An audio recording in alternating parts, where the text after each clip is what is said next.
جس کا ہاتھ نہ پہنچے وہ لگاتار 2 مہینے کے روزے رکھے، یہ اللہ کے یہاں اس کی توبہ ہے، اور اللہ جاننے والا حکمت والا ہے۔ اور جو کوئی مسلمان کو جان بوجھ کر قتل کرے تو اس کا بدلہ جہنم ہے کہ مدتوں اس میں رہے، اور اللہ نے اس پر غضب کیا اور اس پر لعنت کی اور اس کے لیے تیار رکھا بڑا عذاب۔ اے ایمان والو، جب تم جہاد کو چلو تو تحقیق کر لو، اور جو تمہیں سلام کرے اس سے یہ نہ کہو کہ تو مسلمان نہیں، تم جیتی دنیا کا اسباب چاہتے ہو، تو اللہ کے پاس بہتری غنیمتیں ہیں۔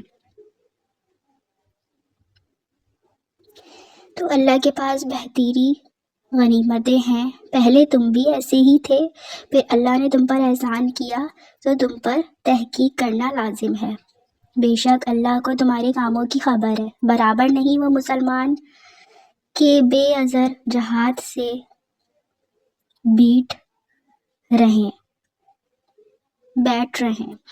اور وہ کہ راہ خدا میں اپنے مالوں اور جانوں سے جہاد کرتے ہیں۔ اللہ نے اپنے مالوں اور جانوں کے ساتھ جہاد کرنے والوں کا درجہ بیٹھنے والوں سے بڑا کیا، اور اللہ نے سب سے بھلائی کا وعدہ فرمایا، اور اللہ نے جہاد والوں کو بیٹھنے والوں پر بڑے ثواب سے فضیلت دی ہے، اس کی طرف سے درجے اور بخشش اور رحمت، اور اللہ بخشنے والا مہربان ہے۔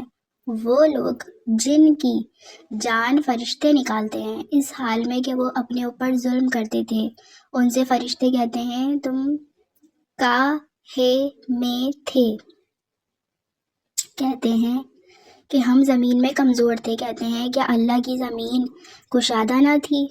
تم اس میں ہجرت کرتے تو ایسوں کا ٹھکانہ جہنم ہے اور بہت بری جگہ پلٹنے کی۔ مگر وہ جو دبا لیے گئے مرد اور عورتیں اور بچے جنہیں نہ تدبیر بن پڑے اور نہ راستہ جانے، تو قریب ہے اللہ ایسوں کو معاف فرمائے، اور اللہ معاف فرمانے والا بخشنے والا ہے۔ اور جو اللہ کی راہ میں گھر بار چھوڑ کر نکلے گا وہ زمین میں بہت جگہ اور گنجائش پائے گا، اور جو اپنے گھر سے نکلا اللہ اور رسول کی طرف ہجرت کرتا پھر اسے موت نے آ لیا تو اس کا ثواب اللہ کے ذمہ پر ہو گیا، اور اللہ بخشنے والا مہربان ہے۔ اور جب تم زمین میں سفر کرو تو تم پر گناہ نہیں کہ بعض نمازیں کثرت سے پڑھو، اگر تمہیں اندیشہ ہو کہ کافر تمہیں ایذا دیں گے۔ بے شک کفار تمہارے کھلے دشمن ہیں، اور اے محبوب جب تم ان میں تشریف فرما ہو پھر نماز میں ان کی امامت کرو، تو چاہیے کہ ان میں ایک جماعت تمہارے ساتھ ہو اور وہ اپنے ہتھیار لیے رہیں، پھر جب وہ سجدہ کر لیں تو ہٹ کر تم سے پیچھے ہو جائیں، اور اب دوسری جماعت آئے جو اس وقت تک نماز میں شریک نہ تھی، اب وہ تمہاری مقتدی ہوں، اور چاہیے کہ اپنی پناہ اور اپنے ہتھیار لیے رہیں۔ کافروں کی تمنا ہے کہ کہیں تم اپنے ہتھیاروں اور اپنے اسباب سے غافل ہو جاؤ تو ایک دفعہ تم پر جھک پڑیں، اور تم پر مضائقہ نہیں اگر تمہیں بارش کے سبب تکلیف ہو یا بیمار ہو کہ اپنے ہتھیار کھول رکھو اور اپنی پناہ لیے رہو۔ بے شک اللہ نے کافروں کے لیے خواری ذلت کا عذاب تیار رکھا ہے۔ پھر جب تم نماز پڑھ چکو تو اللہ کی یاد کرو، کھڑے اور بیٹھے اور کروٹوں پر لیٹے۔ پھر جب تم مطمئن ہو جاؤ تو حسب دستور نماز قائم کرو۔ بے شک نماز مسلمانوں پر وقت باندھا ہوا ہے، فرض ہے، اور کافروں کی تلاش میں سستی نہ کرو۔ اگر تمہیں دکھ پہنچتا ہے تو انہیں بھی دکھ پہنچتا ہے جیسا تمہیں پہنچتا ہے، اور اللہ سے وہ امید رکھتے ہو جو وہ نہیں رکھتے، اور اللہ جاننے والا حکمت والا ہے۔ اے محبوب بے شک ہم نے تمہاری طرف سچی کتاب اتاری کہ تم لوگوں میں فیصلہ کرو جس طرح تمہیں اللہ دکھائے، اور دغا والوں کی طرف سے نہ جھگڑو، اور اللہ سے معافی چاہو۔ بے شک اللہ بخشنے والا مہربان ہے، اور ان کی طرف سے اور ان کی طرف سے نہ جھگڑو جو اپنی جانوں کو خیانت میں ڈالتے ہیں، بے شک اللہ نہیں چاہتا کسی بڑے دغا باز گناہ گار کو۔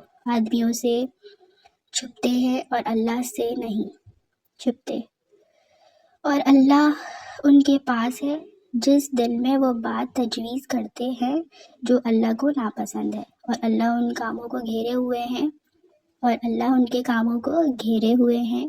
سنتے ہو یہ جو تم ہو دنیا کی زندگی میں تو ان کی طرف سے جھگڑے، تو ان کی طرف سے کون جھگڑے گا اللہ سے قیامت کے دن، یا کون ان کا وکیل ہوگا؟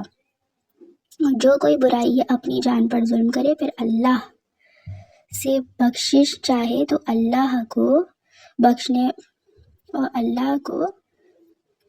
بخشنے والا مہربان پائے گا، اور جو گناہ کمائے تو اس کی کمائی اس کی جان پر پڑے، اور اللہ علم و حکمت والا ہے۔ اور جو کوئی خطا یا گناہ کمائے پھر اسے کسی بے گناہ پر تھوپ دے، اس نے ضرور بہتان اور کھلا گناہ اٹھایا۔ اور اے محبوب اگر